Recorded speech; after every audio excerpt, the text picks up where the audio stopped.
and they called and told me her car was found. And I knew then, at that point, like, something happened to her. She was everything to me. She was everything, and this is the most hurtful feeling. And they think that they're gonna be out here and live their normal life after they, helped with it. So I wasn't gonna stop until I find out who did this to my daughter.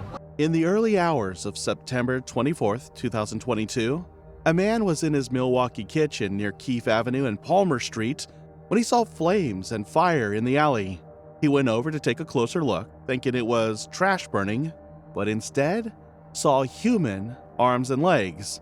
The burnt-up body was that of 20-year-old Kanaya Brunson, a sweet and deeply loved daughter and friend who had fallen in love with the wrong man. He was a married man more than twice her age, but as she fell deeper for him, guilt plagued and tortured her until she went to the one person he wanted to keep her from.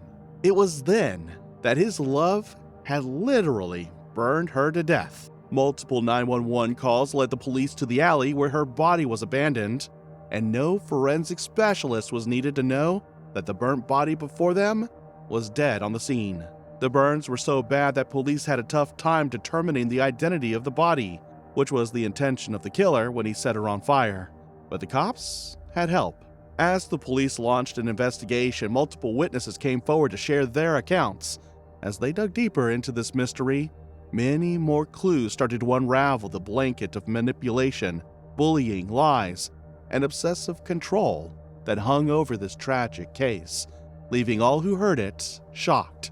This is the life and death of Kanaya Brunson. Ooh, yo, she's so bad, she's perfect. Just like a rat, she's working. Twerking. Bop, bop, bop, bop. Get it out her system. You're in 11th grade now. Hey, come on. Kanaya, don't touch this man. Down. Let out. That's it. You're done. It's done. It's done. It's done. All right. Cause that stuff hurty, folks. Look at my nose. Kanaya spent her life in Milwaukee, Wisconsin. This is a culturally rich city on the shores of Lake Michigan, known for its brewing history and vibrant neighborhoods with a strong sense of community. The population is diverse, with deep European immigrant roots, alongside growing Black and Latino communities that contribute to its evolving identity. In late 2022, Milwaukee recorded a sharp increase in homicides, while other crimes like robbery and burglary showed moderate declines. With a violent crime rate more than double the national average, many residents perceive parts of the city as increasingly unsafe. But Kanaya's fate was in very familiar surroundings at the hands of a man she knew too well. Born in 2002, Kanaya was a beloved and adored child. Her parents, Jennifer Meadows and Shantae Brunson, went through a rough patch that led to a welcome breakup. Jennifer then moved on to get married to Cameron Meadows.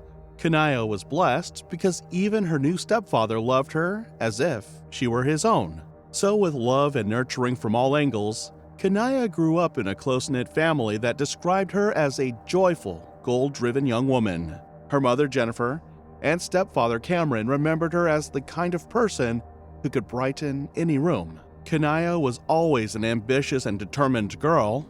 She once dreamed of becoming an orthodontist or a veterinarian, but had recently discovered a passion for cosmetology.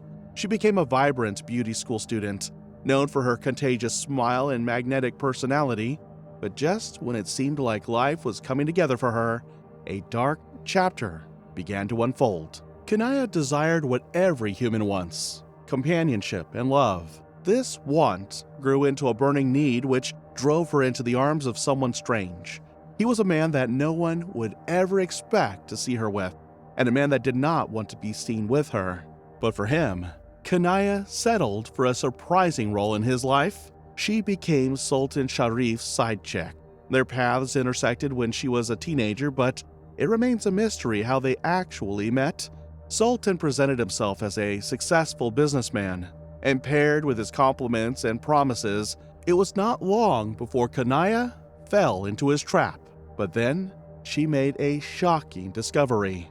Kanaya found out that Sultan was a 53-year-old married man. He was not her Prince Charming, and he was not willing to give up on her. Kanaya had a choice to make, one that would seal her fate, and she chose a dangerous path. Kanaya chose to be his mistress and continue to be romantically involved with him despite the glaring red flags, like their age difference and his obvious unavailability. But the couple wanted to give their feelings a shot. But it was not long before these flags got even bolder. Friends and family noted the disturbing shift in his behavior as the affair unraveled. Controlling actions, surveillance-like visits, and attempts to manipulate those around her. However, something unexpected happened that escalated the tension. Things between them got so intense that the police once got involved in their issues. It was at this point that yet another secret Sultan had been keeping was revealed. He was no stranger to the wrong side of the law. Sultan had a long criminal history with 13 convictions since 1989 and was known to illegally carry up to 2 guns at all times. His rap sheet only grew longer as he received a court order to stay away from Kanaya. However, the two were still drawn to each other, but now Kanaya was tired of sharing with his wife, but little did she know there were more. Hiding it from both his wife and Kanaya, Sultan went ahead to date other young women. The younger the better, and he chased after them as feverishly as he did with Kanaya. Learning about this broke Kanaya down. She was falling for him, but he was falling for even more people. Hurt and angry, Kanaya made a decisive move to end it all. In mid-September, after learning Sultan's deeper infidelities, Kanaya contacted his wife and revealed their relationship. She told her mother afterwards that she had done what needed to be done, hoping it would free her from the secrecy and emotional manipulation. Then, she waited for Sultan's fury, but he went somewhere else instead. He goes on to say, I want to be done messing with your daughter, but she's reaching out to my wife. Sultan responded by texting Jennifer, Kanaya's mother, saying that he wanted to be done with Kanaya, but that she was now contacting his wife. This message alarmed Jennifer enough to call Kanaya and urge her to cut off contact completely. However, Sultan's behavior only escalated. Surveillance video showed him circling Kanaya's apartment. He left flowers at her door, switched phone numbers to bypass call blocks, and was spotted parked outside her workplace. Despite the red flags, few could have predicted the level of violence that would follow. Then came the day everything changed.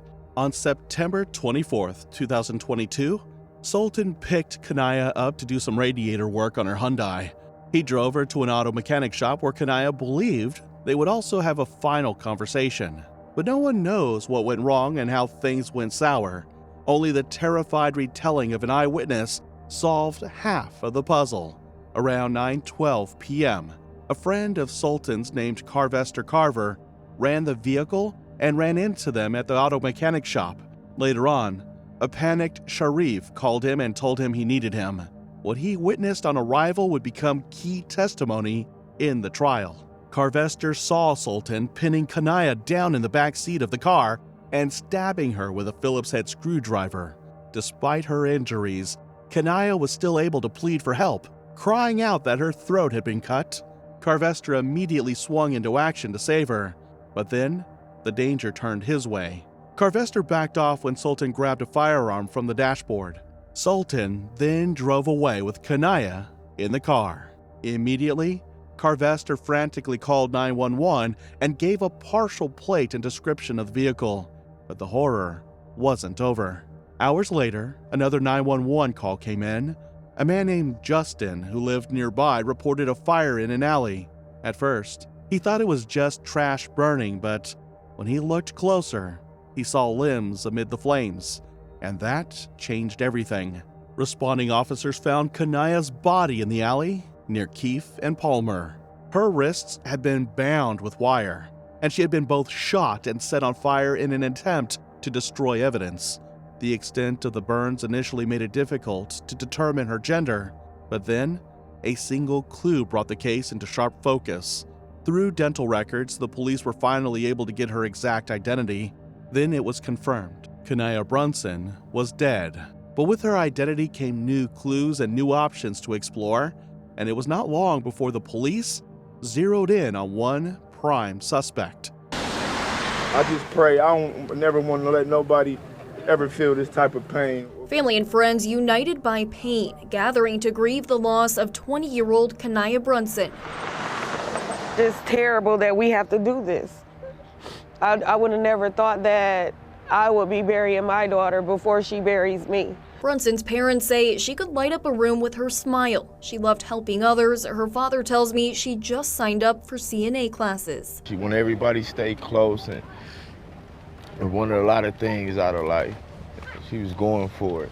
Dreams cut short. Police say Brunson, the victim of a homicide. Police say they found her body near North Palmer. Her father tells me her abandoned car was found about a mile away from here. Here, where police made the discovery. A week later, all that remains flowers left by a stranger to Brunson. It's just terrible that someone could go through that, and then to know that they probably went through it by themselves and not had me or her brother or my husband or anyone that she knew that could be there, you know, at a time like this. So I wasn't going to stop until I find out who did this to my daughter.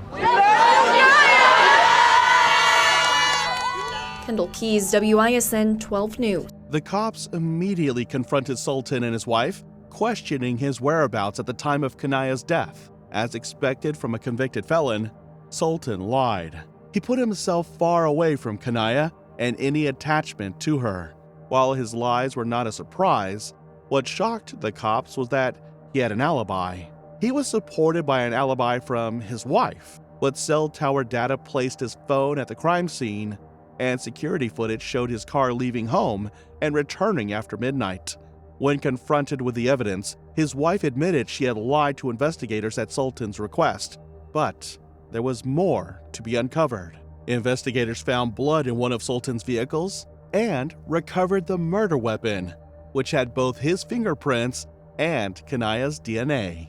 They also discovered his internet search history included how to clean up blood and destroy DNA evidence. The incriminating evidence was piling, and it just got worse. He had even purchased a gas container and a prepaid phone in the days before the murder. Phone records revealed he called his brother-in-law, Johnny Allen Hopgood, shortly after the attack. Now, there was a potential conspiracy.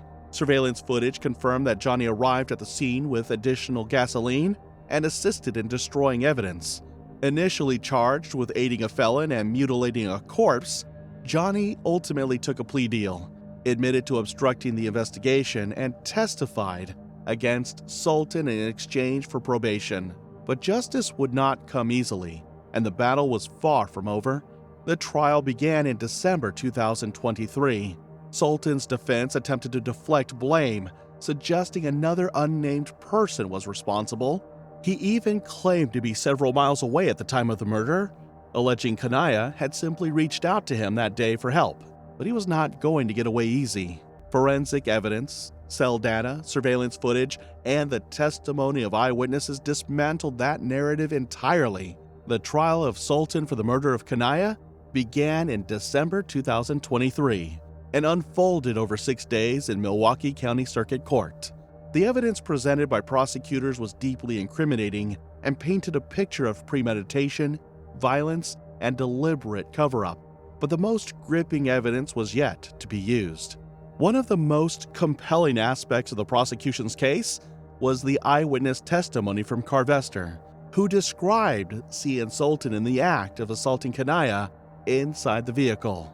Carvester broke down in court, pointing and yelling at Sultan in horror at what he had done. The prosecution emphasized motive. Sultan was engaged in a years-long relationship with Kanaya that he was desperate to keep hidden from his wife. When Kanaya contacted his wife, that threat to his marriage and reputation intensified. Prosecutors argued that Sultan's need to silence Kanaya and protect his double life drove him to commit the murder. Sultan was engaged in a years-long relationship with Kanaya that he was desperate to keep hidden from his wife. When Kanaya contacted his wife, that threat to his marriage and reputation intensified. In less than an hour of deliberation, the jury reached a verdict. Sultan was convicted of first-degree intentional homicide, party to a crime, and mutilating a corpse. The convictions carried a mandatory life sentence, though the court still had to determine whether he would be eligible for extended supervision. But justice would not come without its final reckoning. On February 21, 2024, Sultan returned to court for sentencing. The courtroom was packed with Kanaya's family and friends, many wearing white shirts featuring a collage of her photos with the words, "Our angel, forever in our hearts." But her family were the most devastated. Her father, Shanti, clutched a Bible and a photograph of Kanaya as he faced Sultan directly. Surrounded by emotion and grief, Kanaya's grandmother, Charlene, spoke of a bright, loving granddaughter who enjoyed family traditions, such as visiting the state fair and had dreams of attending college. Her loss was described as an open wound for the family, a promising future stolen in an act of senseless brutality that was about to be punished. The judge called the murder vicious and cruel, emphasizing Sultan's lengthy criminal record and his refusal to take responsibility. Sultan had 13 prior convictions and had previously served a 10-year sentence for drug offenses. The judge ruled that he would not be eligible for parole, citing his continued denial of guilt and the egregious nature of the crime.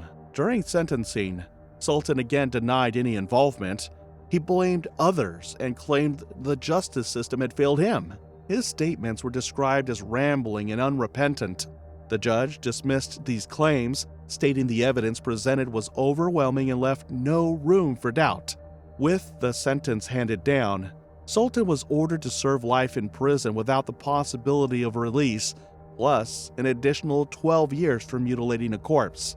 Johnny received time served and 10 years of probation for his role in obstructing justice.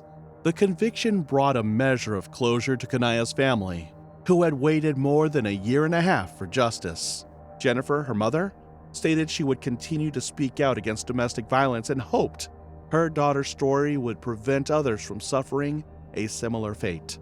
Even after Sultan was sentenced to life in prison in February 2024, the pain of Kanaya's loss remained deeply felt by her family and community. Milwaukee County officials and victim advocates used the case to emphasize the importance of recognizing coercive and predatory relationships. Kanaya's story was cited in ongoing discussions about domestic violence and how communities can intervene more effectively. Her funeral, held in Milwaukee, brought together friends, classmates, and loved ones who honored her life and legacy. Mourners remembered Kanaya for her infectious laughter, her aspirations, and her dedication to being someone who made others feel beautiful. If you or someone you know is in an unsafe relationship or facing manipulation, help is available. Please, don't wait. Your voice matters. Your safety matters. Reach out. Let us know what you think in the comments below.